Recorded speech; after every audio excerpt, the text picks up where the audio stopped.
2 Kings chapter 9. The prophet Elisha summoned a man from the company of the prophets and said to him, "Tuck your cloak into your belt, take this flask of olive oil with you, and go to Ramoth-Gilead. When you get there, look for Jehu, son of Jehoshaphat, the son of Nimshi. Go to him, get him away from his companions, and take him into an inner room. Then take the flask and pour the oil on his head and declare, 'This is what the Lord says, I anoint you king over Israel.' Then open the door and run. Don't delay." So the young prophet went to Ramoth-Gilead. When he arrived, he found the army officers sitting together. "I have a message for you, Commander," he said. "For which of us?" asked Jehu. "For you, Commander," he replied. Jehu got up and went into the house. Then the prophet poured the oil on Jehu's head and declared, "This is what the Lord, the God of Israel, says. I anoint you king over the Lord's people Israel. You are to destroy the house of Ahab your master, and I will avenge the blood of my servants the prophets and the blood of all the Lord's servants shed by Jezebel. The whole house of Ahab will perish. I will cut off from Ahab every last male in Israel, slave or free. I will make the house of Ahab like the house of Jeroboam, son of Nebat, and like the house of Baasha, son of Ahijah. As for Jezebel, dogs will devour her on the plot of ground at Jezreel, and no one will bury her." Then he opened the door and ran. When Jehu went out to his fellow officers, one of them asked, "Is everything all right? Why did this maniac come to you?" "You know the man and the sort of things he says," Jehu replied. "That's not true," they said. "Tell us." Jehu said, "Here is what he told me. This is what the Lord says. I anoint you king over Israel." They quickly took their cloaks and spread them under him on the bare steps. Then they blew the trumpet and shouted, "Jehu is king!" So Jehu, son of Jehoshaphat, the son of Nimshi, conspired against Joram. Now Joram and all Israel had been defending Ramoth-Gilead against Hazael, king of Aram.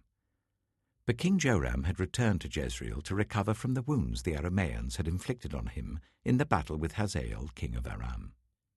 Jehu said, "If you desire to make me king, don't let anyone slip out of the city to go and tell the news in Jezreel." Then he got into his chariot and rode to Jezreel, because Joram was resting there, and Ahaziah king of Judah had gone down to see him. When the lookout standing on the tower in Jezreel saw Jehu's troops approaching, he called out, "I see some troops coming." "Get a horseman," Joram ordered. "Send him to meet them and ask, 'Do you come in peace?'" The horseman rode off to meet Jehu and said, "This is what the king says, 'Do you come in peace?'" "What do you have to do with peace?" Jehu replied. "Fall in behind me." The lookout reported, "The messenger has reached them, but he isn't coming back." So the king sent out a second horseman. When he came to them, he said, "This is what the king says, 'Do you come in peace?'" Jehu replied, "What do you have to do with peace? Fall in behind me." The lookout reported, "He has reached them, but he isn't coming back either. The driving is like that of Jehu, son of Nimshi. He drives like a maniac." "Hitch up my chariot," Joram ordered. And when it was hitched up, Joram, king of Israel, and Ahaziah, king of Judah, rode out, each in his own chariot, to meet Jehu. They met him at the plot of ground that had belonged to Naboth the Jezreelite. When Joram saw Jehu, he asked, "Have you come in peace, Jehu?"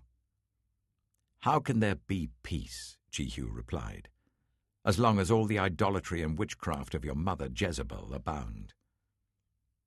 Joram turned about and fled, calling out to Ahaziah, "Treachery, Ahaziah!" Then Jehu drew his bow and shot Joram between the shoulders. The arrow pierced his heart, and he slumped down in his chariot. Jehu said to Bidkar, his chariot officer, Pick him up and throw him on the field that belonged to Naboth the Jezreelite. Remember how you and I were riding together in chariots behind Ahab his father, when the Lord spoke this prophecy against him? Yesterday I saw the blood of Naboth and the blood of his sons, declares the Lord, and I will surely make you pay for it on this plot of ground, declares the Lord. Now then, pick him up and throw him on that plot, in accordance with the word of the Lord. When Ahaziah, king of Judah, saw what had happened, he fled up the road to Beth-Haggan. Jehu chased him, shouting, "Kill him too!" They wounded him in his chariot on the way up to Gur near Ibleam, but he escaped to Megiddo and died there. His servant took him by chariot to Jerusalem and buried him with his ancestors in his tomb in the city of David. In the 11th year of Joram, son of Ahab, Ahaziah had become king of Judah. Then Jehu went to Jezreel. When Jezebel heard about it, she put on eye makeup, arranged her hair, and looked out of a window. As Jehu entered the gate, she asked, "Have you come in peace, you, Zimri, you murderer of your master?" He looked up at the window and called out, "Who is on my side? Who?" 2 or 3 eunuchs looked down at him. "Throw her down," Jehu said. So they threw her down, and some of her blood spattered the wall and the horses as they trampled her underfoot.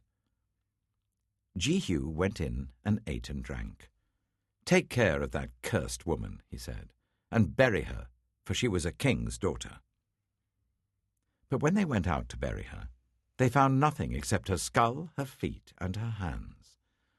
They went back and told Jehu, who said, "This is the word of the Lord that he spoke through his servant Elijah the Tishbite. On the plot of ground at Jezreel, dogs will devour Jezebel's flesh.